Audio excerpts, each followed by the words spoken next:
Champlain. Poème récité par l'auteur le 4 juillet 1907, au pied du monument du fondateur de Québec, à Champlain.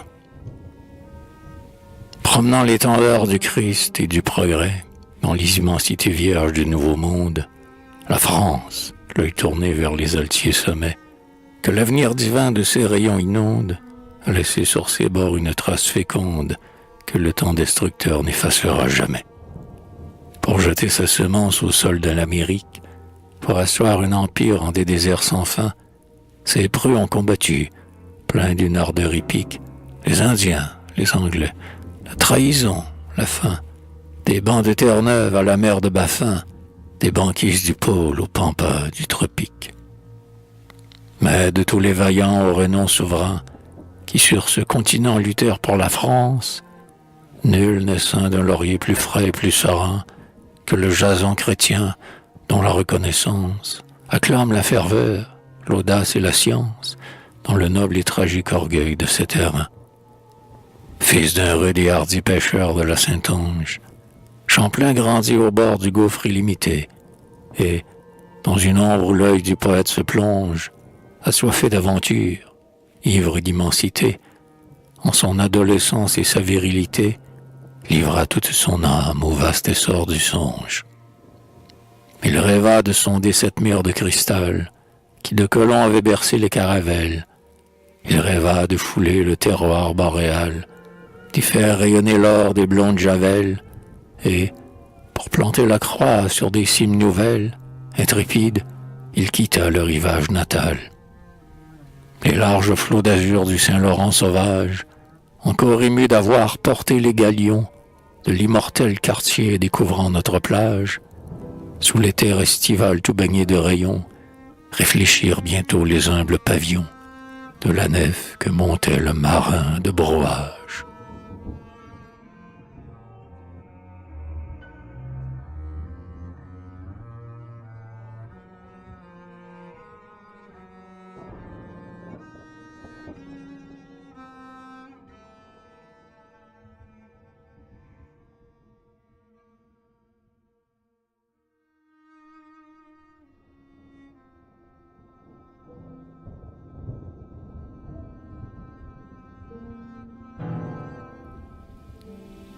Maintenant, les grands pins canadiens crôleront, et sur un promontoire où sommeillaient naguère quelques wigwams, les murs de Québec surgiront.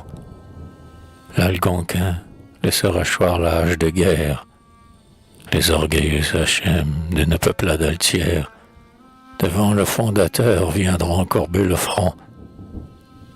Le noble aventurier percera les mystères de déserts ténébreux, d'insondables forêts. Il franchira des lacs géants et solitaires, aux bords inexplorés vierges de guérets, et qui n'avaient encore sur leurs flots clairs et frais percé que les esquives des tribus sanguinaires. Il sera l'allié des Hurons aux abois, traqués par des rivaux altérés de carnage. Il les protégera dans l'ombre des grands bois. Et sur le même sol d'où monte notre hommage, vers le fier découvreur de ce libre rivage, les opprimés vaincront les cruels Iroquois. Sur ces traces, portant hache, faucille et bêche, s'avanceront, joyeux, des défricheurs normands. Et les blés, sous la brise harmonieuse et fraîche, en tous sens jetteront leurs étincellements. Et, près de flots jaseurs et de forêts dormants, des clochers sur l'azur profileront leurs flèches. Les humbles récollets venus, à son appel, travailler sous la haie à la moisson divine, iront cueillant partout des hommes pour le ciel.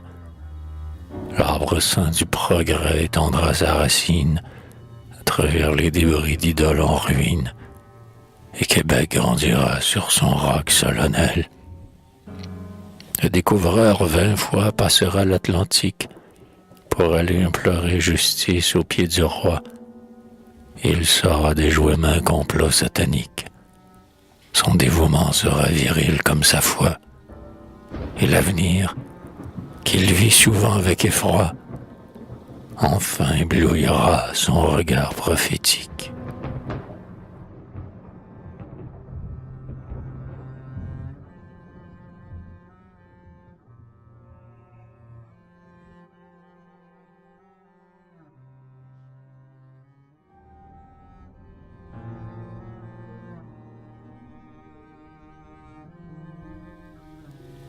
Mais pendant que l'ardent fondateur est grisé dans ses vastes labeurs du vin de l'espérance, le spectre de la fin apparaît, hérissé, aux colons qui, narguant la veille, la souffrance, rêvaient sur leur sillon le calme et l'abondance.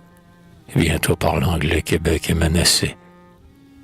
Sans vivre, sans canon, la ville, née à peine, ouvre la rage au cœur, sa porte aux assaillants.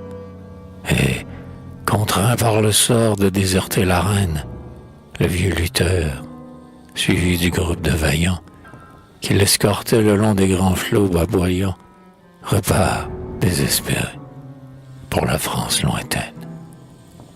Il regrette les bois témoins des fiers efforts qu'il déploya 20 ans poursuivant son rêve. Il souffre loin du sol où tant d'amis sont morts. Et, navré d'un sanglot qui du ponant s'élève, il tente obstinément, sans relâche et sans trêve, de faire à son pays restituer nos bords. Le succès vient enfin couronner sa constance. Un traité qu'Albion avait mis à néant ressuscite, rendant aux vaincus l'espérance. Et Champlain, traversant de nouveau l'océan, rouvre, tout radieux, sur le fleuve géant, les plis fleur-de-lysée du drapeau de la France. Et les arbres altiers de notre sol fécond s'affaissent plus nombreux sous l'éclair de la hache. Les blés plus largement déroulent leurs flots blonds. Maintes peuplades errantes à la glèbe s'attachent. Mais, comme tout sourire fondateur sans tache, il sent le vol glacé de la mort sur son front. Et le colon qu'avait électrisé son zèle, le trappeur, l'Iroquois l'indomptable orgueil, le prêtre, le soldat et le huron fidèle, qui l'avait vu lutter dans la joie ou le deuil, en un sombre unisson pleure sur le cercueil du Père et du Sauveur de la Gaule nouvelle.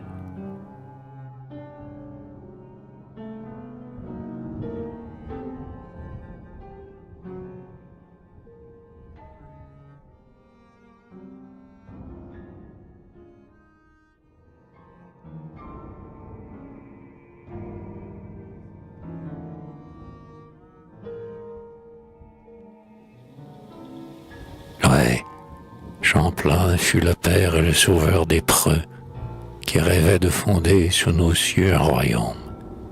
Sa préscience avait l'ampleur des bois ombreux, dont il aimait jadis à respirer l'arôme. Et comme sur l'autel la fleur du lys sans baume, sa vertu parfuma la terre des aïeux. Il fut un précurseur, un guerrier, un apôtre. Il fut le bienfaiteur de tout le genre humain, en jetant au terroir laurentien l'épôtre. Et quand il s'avança, l'arquébuse à la main, sur la rive voisine, il fraya le chemin qui nous mène aujourd'hui d'un océan à l'autre. Il fraya le chemin au groupe de héros qui devaient les premiers, la croix sur la poitrine, du grand Mississippi réveiller les échos.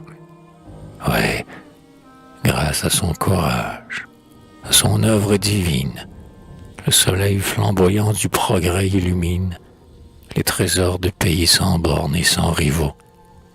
Mais, malgré son savoir et malgré son génie, dans la fiévreuse ardeur de ses féconds travaux, il sentit vaguement la puissance infinie des germes qu'il semait dans des sillons nouveaux.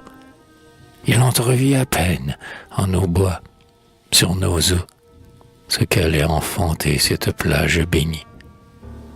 Ah, s'il pouvait, du haut de l'immortalité, sur nos foyers en joie baisser la paupière, s'il voyait, aux rayons éclatants de l'été, ce qui s'est accompli pour notre race austère, sous les fières couleurs de la vieille Angleterre, sous le drapeau de l'aigle et de la liberté. Mais que dis-je? Il nous voit groupés dans cette plaine. Il contemple nos champs, nos bourgs et nos cités. Il promène sur nous sa prunelle sereine, toute baignée encore des célestes clartés. Et je l'entends qui dit: vous êtes bien restés, les dignes rejetons de la France chrétienne.